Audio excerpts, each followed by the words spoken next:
You let out a terrified scream as the knife stabbed you over and over again through your shoulder.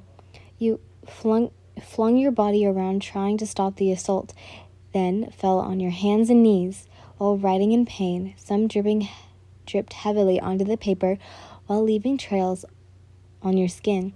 You took a heavy breath and shook like a leaf in the wind as you took in the sight of the wound. Slowly glancing up, you met Midoriya's green eyes, which held the same shock. He looked back and forth between your shoulder and your eyes, then glanced at the killer, who took one heavy step towards him, the knife in his hands and stained blood, red with the blood of yours and several others. The stomp shook you even more as you looked up to the side to see the killer's face. You were paralyzed and unable to move as a red-hot fear spread throughout your body as the killer lowered down beside you. "No!" Midoriya cried out. The man brought the knife down in a motion to plunge it through your head. "Cut!" the director shouted. "Nice take, guys," he added after a second. I can't believe how fun it is to get to murder. I can't believe how fun it is to get murdered," you exclaimed as you stood up from your awkward position on the floor. "Good job, Lynn. You really got the scream this time." Midoriya gave you a thumbs up with a shining smile. "Thanks. Good job to you, too. It really sounded like you didn't want me to die," he jokingly said, the fake blood continuing to drip out of the system under your shirt. It was beginning to leave a sticky residue down your arm. "I'd never want you to die." "Lynn, what are you talking about?" he exclaimed. "It's just a joke, Midoriya. Chill out a bit." You gently hit his arm. You were working for a very low-budget movie.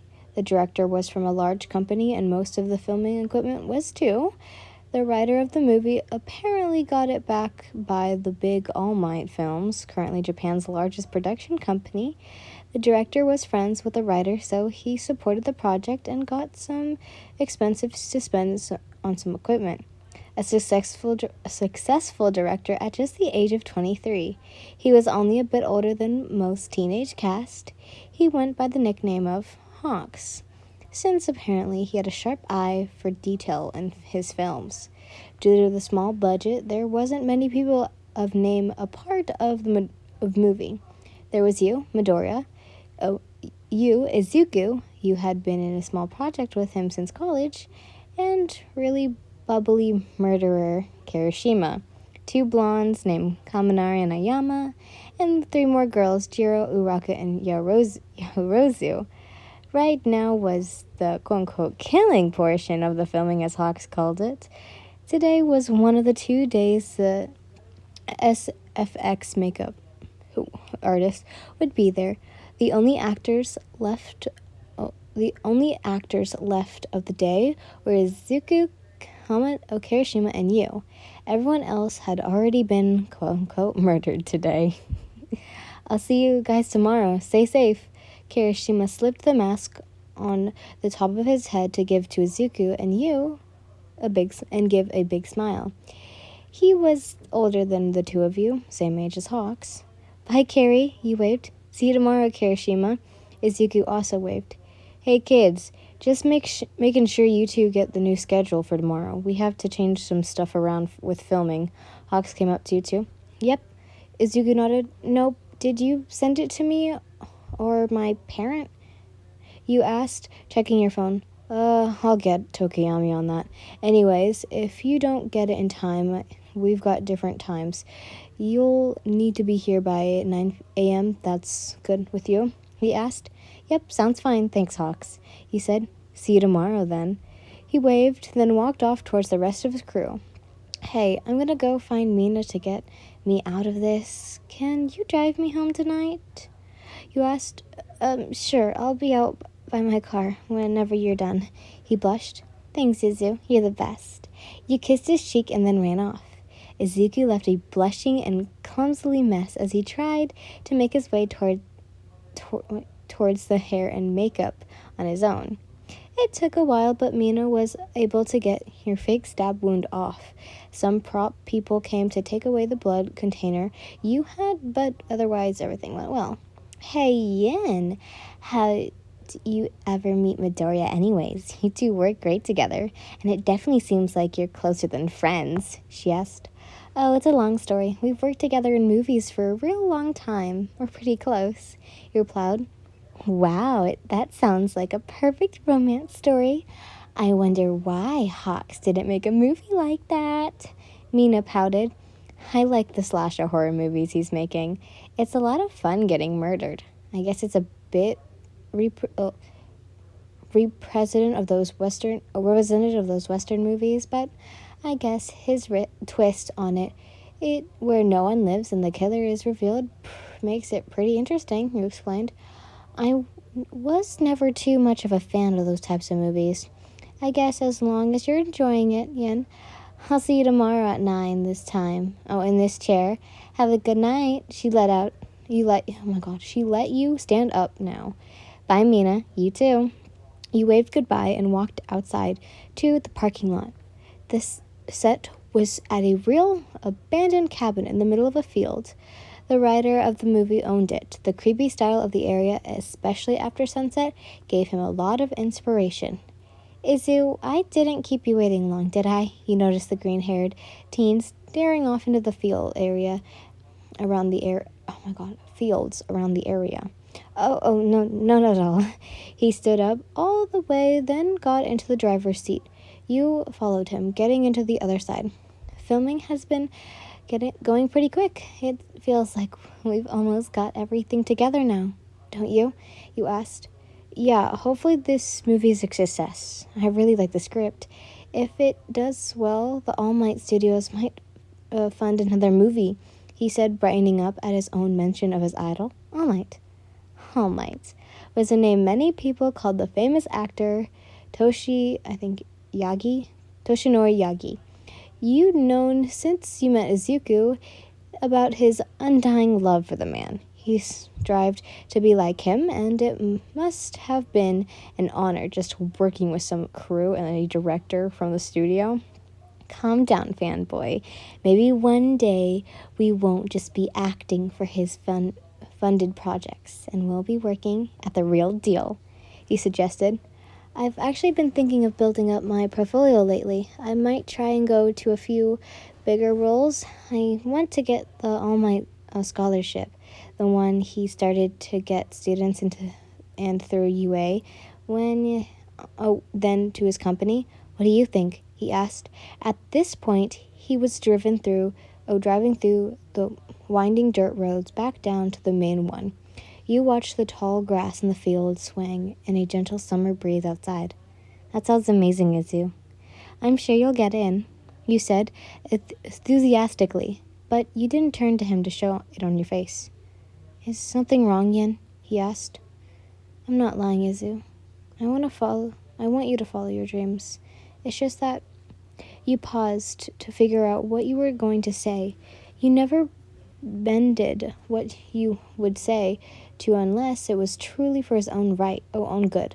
Right now, you were going to tell him exactly why you were oppressive about the idea, even if your reasoning was a bit selfish. We've worked together for a long time, just 10 years now, and you know it's my dream to work in Endeavor Studio. I just can't imagine right now you not being my co-star, or me not being yours. I don't want us to drift apart from each other. I know this is all so selfish. Following your dreams is the most important part of your career.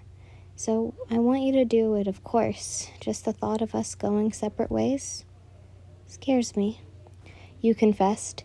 Izuku was silent for a bit, clearly thinking about how he would reply while also trying to focus on the fact that he was driving. You rested your head on the cool window, looking out at the stars. The tips of the wheat in the field tickled the sky from the perspective. The serenizing dancing motion of each stalk lulled you into a memory of when you and Izuku first met. It was 10 years ago. As you started early, you couldn't believe how clearly you remembered it. You two were 7, standing around on a set with a bunch of 7-year-olds. The director wanted the kids to start interesting more filming this shot. The group of you were just background characters. Simulation in an elementary school class. Izuku looked a bit nervous. It seemed to be his first role. He was mumbling to himself and not really talking to the other kids. At the time, you had already been in several commercials and weren't nervous at all. You eagerly approached the lonely boy. "Hello, I'm Lin Yin. What's your name?" you asked. Is Midoriya Izuku," he stuttered. "It's nice to meet you, Midoriya. Is this your first role?" you asked rather quickly. He seems to be a bit startled at the question. Yeah, was I obvious? I know I need to be more relaxed, but..." He seemed a bit startled by the question. Oh, yeah. He started mumbling, which only resulted in a confused expression from you. You slapped a hard hand over his mouth to get him to stop. You revealed the same startled look. "Don't sweat it. First roles are really scary, but if you keep acting, they get better. Everyone in here to act? Oh, yeah. So no one's judging you for acting." "That's the advice I got my first role. Hopefully it helps," you said. He gave a small smile. Thanks, that was helpful." You gave him a even bigger smile in return. "No problem." Your parents ended up talking during that shoot, and Izuku and you began growing closer and closer as the years went on. Your mothers planned stuff for the two of to do and tried signing you both up for roles in the same movie, if they could. Especially the two of you began planning that on your own. Now been 10 years, and your many big to small roles have all been with Izuku. You know, we've never going to grow apart, Ian. We both have different dreams, but it's not like we'll be away from each other for years. Even as adults, we both have big agency connections to us, so our chances of continuing to work together will be even higher. I know that it's scary. I'm scared too, but we'll always be together, practically have always been," Izuku said. Yeah, thanks, Izuku." He smiled. Izuku stopped the car and turned back onto the main road. He turned towards you and leaned over to the center console, pressing a kiss to your lips. You kissed back quickly, closing your eyes. It didn't last long, and Izuku pulled away to look at you in the eyes. "I love you, Yin." "I always will," he said. I love you too." You rested your forehead against his. Evenly, a car honked behind you two, and someone yelled in a singing-like voice. Oh my god. "Hey, lovebirds, hurry it up. We gotta go home." Izuku and you blushed, and he quickly turned onto the highway while trying to forget that Zashi Yamada, one of the producers, yelling at the two of you for kissing in a car. Hee hee.